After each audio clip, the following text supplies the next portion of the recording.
Hi dear friends, welcome to the world of physics. In our previous session, we have discussed the physical properties of metals and non-metals.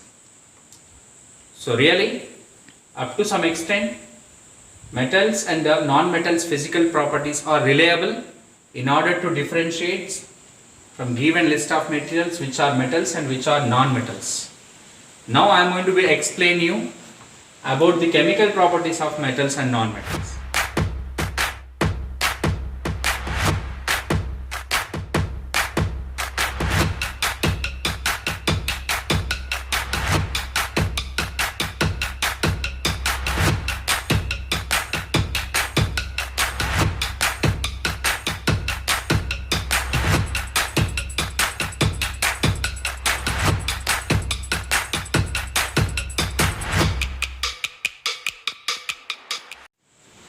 Which are more reliable than physical properties of metals and non-metals. So, dear friend, first chemical property I am going to explain of metals and non-metal is reaction of oxygen with metals and non-metals. So, in order to prove it, we need to conduct an activity. So, in that activity, our aim what it would be means is the reaction of oxygen with metals and non-metals. The required metals are, let me take a piece of magnesium ribbon as a metal sample, and let me take a pinch of sulfur powder as non-metal sample. Now let me explain, dear students, procedure. So first, let me take a piece of magnesium ribbon by means of a spirit lamp. We need to heat it up that magnesium ribbon about for a few minutes. Then magnesium burns in the presence of oxygen, gives rise to magnesium oxide. In words, let me write. Magnesium oxide or magnesium when burns in the presence of oxygen, it gives rise to magnesium oxide. So dear friends, so when we burn magnesium ribbon in the presence of oxygen, we are going to get ash of magnesium, which we call magnesium oxide. To that ash of magnesium, which is known as magnesium oxide, we need to add some water. Then we are going to get a magnesium oxide solution. That solution we need to take in a glass tumbler. After taking that magnesium oxide solution in a glass tumbler, we need to introduce red and blue litmus papers. Red and blue litmus papers. First, initially we need to immerse blue litmus paper in magnesium oxide solution. Blue remains same, and after that instead of blue we need to insert in magnesium oxide solution, then red turns into blue. From this what we can conclude means this magnesium oxide, which is known as a non-metal oxide, which is known as a metal oxide, will have what kind of nature means basic. How can we explain means simple it is. The base is what will happen in the sense, magnesium oxide, which is known as a metal oxide, only able to change red litmus paper into blue. So a solution which changes red litmus paper into blue after introducing the red litmus paper in any one solution, if it is able to turn red into blue, that solution is known as basic. From that we can say metal oxide solution is known as basic in nature. Now let me take, dear friends, a pinch of sulfur powder in a deflagrating spoon. Deflagrating spoon in the sense like this it would be. So we need to take in a deflagrating spoon a pinch of sulfur, and we need to keep, after placing a pinch of sulfur in this deflagrating spoon, we need to keep it over a Bunsen burner or else spirit lamp. We need to start heat it. Then after when does that sulfur just starts burning, we need to introduce that refrigerating spoon in a big glass tumbler which had a lid. Make ensure that that gas which evolved during the burning of sulfur, it should not escape from the glass of tumbler. How can we means? We need to close its mouth with a lid, and after some time we need to remove the deflagrating spoon from the glass tumbler, cover its mouth with a lid, and after some time you add some amount of water in the glass tumbler. Means we can make, by shaking we can make a sulfur dioxide gas. Means sulfur, when it bonds in the presence of oxygen, it gives sulfur dioxide. So this is the gas which we are not leaving to escape from the glass tumbler by keeping lid over the surface of tumbler. So after adding the water in that sulfur in that tumbler, we need to shake it. Finally we can get sulfur dioxide solution. In that solution also you need to introduce red and blue litmus paper. In this case the sulfur dioxide is able to change blue litmus paper into red. Blue into red. From that what we can conclude, sulfur dioxide, which is known as a metal oxide, will have acidic in nature. So from this activity what we can conclude means all metal oxides which can change red into blue, such kind of nature of the metal oxide is known as basic, and all non-metal oxides like sulfur dioxide which changes blue into red, from that we can conclude all metal oxides are known as acidic in nature. So from last activity we have been learned the metal oxide and non-metal oxide, the nature of the metal oxide and non-metal oxide. Now I am going to be explain about the rusting of metals. Dear students, in 6th and 7th class you got learned, I think so, how does rusting of iron takes place. So when we throw a newly purchased iron nail outside of our house premises, we left it for 4-5 days. What is going to be happen? You know, the surface of metal iron is going to be contact with air. Air contains oxygen and moisture. So that metal surface is going to be react with component like oxygen and moisture which is present in air, and it can form over the surface of iron nail a brown color layer which we called rusting. So dear students, iron can rust easily if it is being left outside of the premises in the presence of air for few days. Generally most of the metals up to some extent they can rust. For example, silver is a metal which is useful to make jewelry. Yes, when we expose that silver metals or else articles which were made up of silver, they are being exposed to the air, in the sense they can react with oxygen present in air and they will become dull.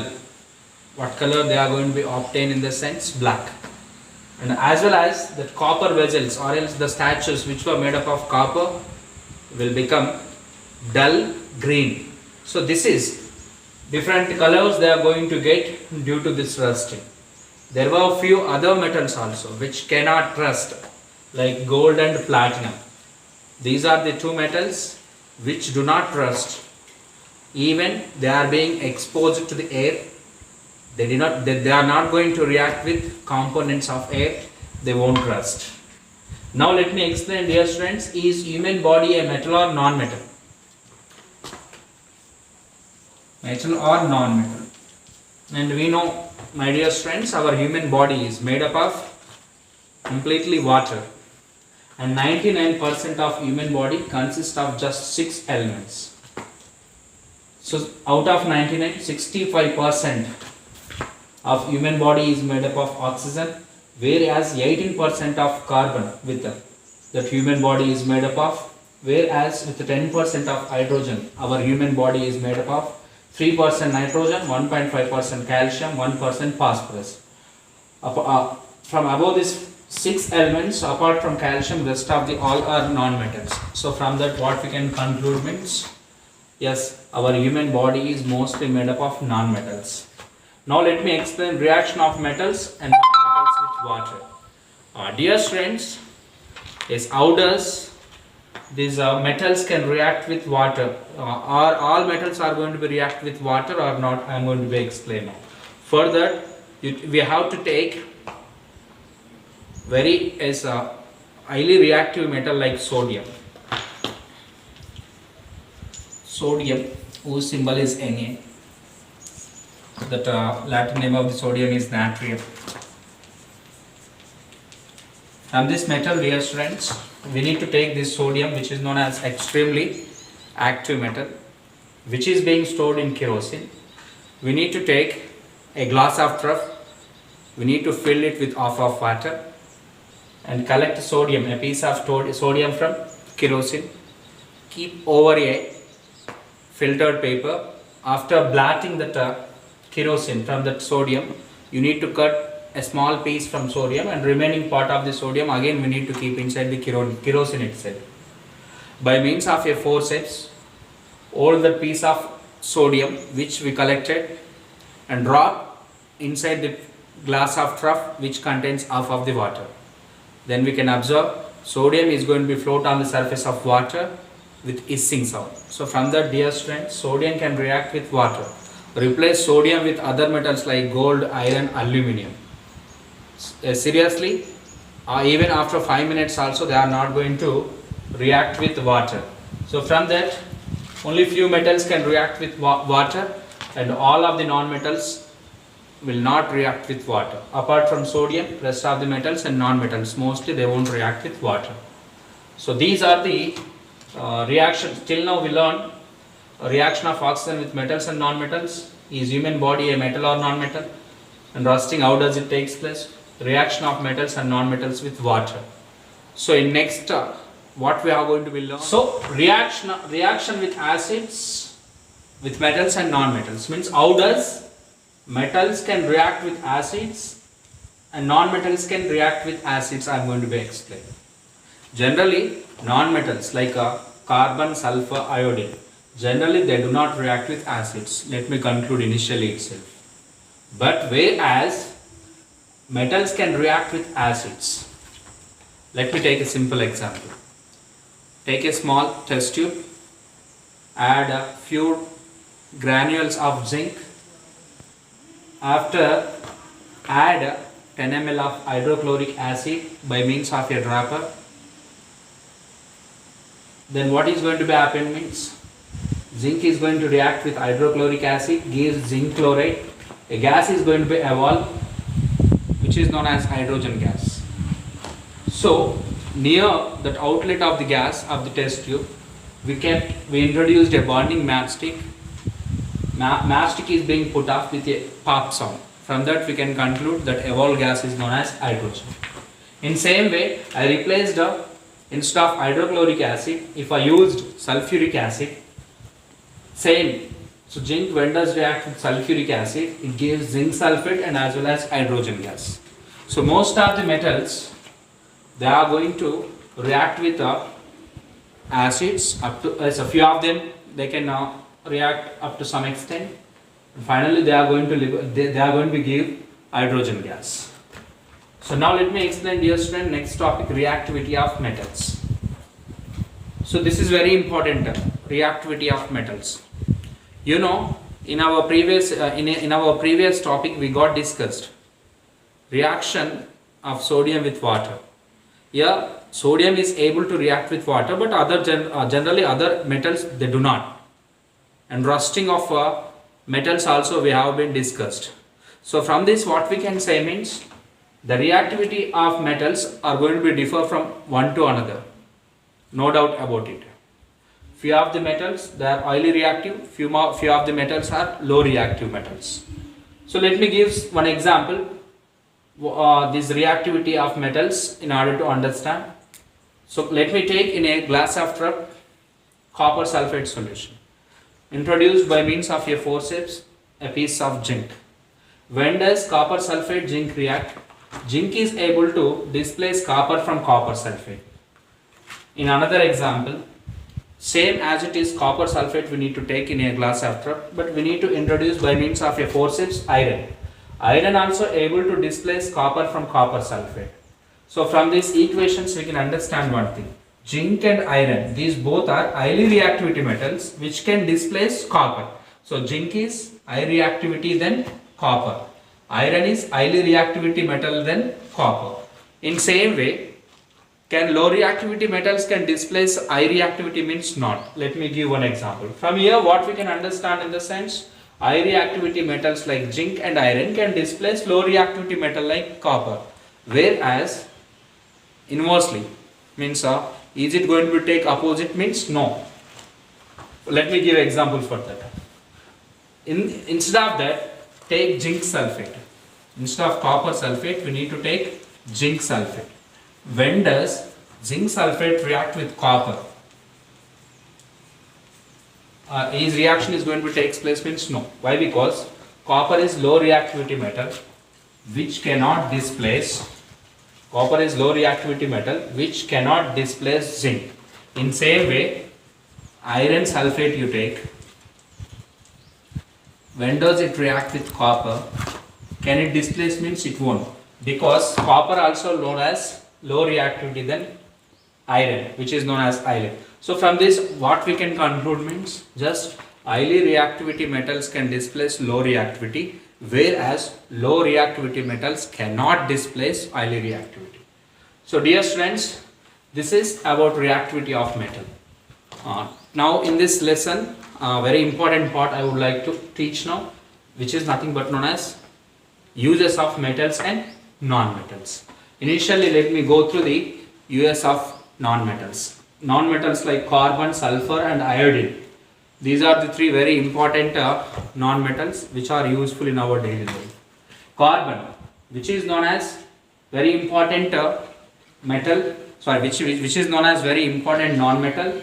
But activated carbon is used in water purification systems. Sulfur, which is useful in order to make fireworks, crackers, gunpowder, antiseptic ointments also. Last but not least, iodine, tincture iodine. So that iodine along with the alcohol mixture is known as tincture iodine. The tincture iodine is useful for medical purposes. This is the uses of which is nothing but known as these are the uses of non-metals. Now I am going to be explaining you people about the uses of metals.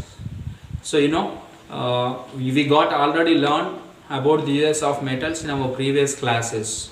Why that metals are useful to us means it's a simple question actually. Yes, whatever things around you is made up of in the sense metals only. For example, in order to make satellites, in order to make machinery parts, in order to make agriculture implements, in order to make currency coins, in order to make parts of what we call the satellites, everything, utensils, surgical instruments, whatever it may be, all are made up of metals or their respective alloys. I hope you understand, my dear students. This is for you, metals and non-metals. Thank you very much.